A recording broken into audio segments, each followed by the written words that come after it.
دی شان تورات کے اندر پڑھی نا تے عرض کرتے ہیں یا اللہ اے امت میں گڑے یار ناز نہ کروں یا اللہ اے امت میں گڑے اللہ نے فرمایا اے امت میرے یار محمد فرمایا تے کو نہیں جمنی عرض کی تھی کملی والیا امت نہیں جمنی تو انہا غلام بھی بنا دے امت ہی بنا دے یار ایسا دعا بھی نہیں کی تھی اللہ نے صاحب اپنے محبوب دا امت ہی بنا چھوڑی اچھا پچھلیاں کتاباں تورات زبور انجیل اتری ہے اے پچھلیاں انہاں جتنا ہم نے کرے حفظ کوئی نہ تھی صرف انہاں دے نبیاں کوئی جڑا نا حفظ ہوگی ہے کتاب اے انہاں دے امتہ کو حفظ کرنا تھی تے اللہ دے نبی موسیٰ علیہ السلام نے پڑھیا کہ اے تے میرے آخری نبی دی امت آمنے تے چھوٹے چھوٹے بچے حافظ قرآن ہو سے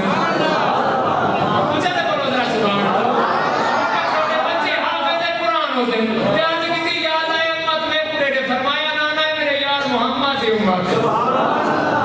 نوجوانوں اللہ دے نبی حضرت عزیر علیہ السلام 100 سال سوتے رہے جڑے لے آپ غار کو جڑے لے آپ جنگل دے اندر غار دے اندر ٹرنے لگے اس ویلے آپ دی بچے دی ولادت دا ویلا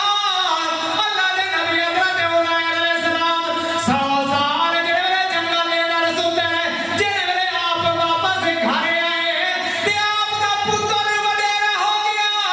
اللہ دے نبی آپ جوان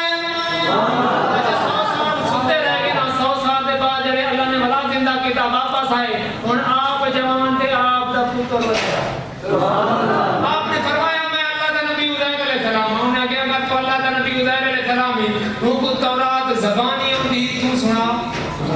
آپ نے جب پوری تورات زبانی سنا دی تھی ماذا اللہ انہوں نے آگیا ہے اللہ دا پتر ہے استغفراللہ آپ کہا لگے جی یہ اللہ دا پتر ہے یار سب کہتے خوش نصیب سارے چھوٹے چھوٹے بچے حافظ قرآن ہیں انہوں نے نبی حافظ ہونے ہیں